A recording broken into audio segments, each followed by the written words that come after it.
Hi అండి. మేమైతే ఆవకాయ పచ్చడి అయితే పెట్టేస్తున్నాము. దీనికి ముక్కల మీద ఉన్న జీడీను ర్యాపర్ లాంటిది ఒకటి ఉంటుందండి. అదైతే నీట్గా క్లీన్ చేసేసుకోవాలి, లేదంటే నూనె మీద తేలుతూ ఉంటాయండి. మేమైతే ఈరోజు మామూలు ఆవకాయ అయితే పెట్టేస్తున్నాము. దానికి కొలతలు చూడండి. ఒక మానిక ముక్కలకి అరసోల కారము, అరసోల ఉప్పు అండ్ ఆల్సో అరసోల ఆవపిండి, మెంతిపిండి వేసుకుంటారండి చాలామంది. మేమైతే మెంతులే డైరెక్ట్గా వేస్తున్నాము. ఇక్కడ కారం ఎక్కువ తినేవాళ్ళు కొద్దిగా కారం ఎక్కువ వేసుకోవచ్చు. మేమైతే నార్మల్గా తింటాము, సో అందుకనే ఇట్లా వేసుకుంటున్నాము. ఇక్కడ మేము ఆయిల్ వచ్చేసేసి ఏఎస్ బ్రాండ్ నువ్వు పప్పు నూనె అయితే వాడుతున్నామండి. అదైతే బాగుంటుందని చెప్పారు మా వదిన గారు, సో అందుకనే అదైతే వాడేస్తున్నాను.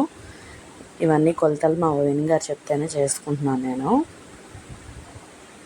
ఇలా కలిపిన పచ్చడి ఒక డబ్బాలోకి స్టోర్ చేసుకొని 3 days కలుపుతూ ఉండాలండి. 3rd డేన ముక్కలు మాగి ఇలా అయితే బాగుంటుంది. ఆయిల్ పైకి ఇలా అయితే తేలుతుంది oil. Thank you so much for watching. Please subscribe చేసుకొని సపోర్ట్ చేయండి.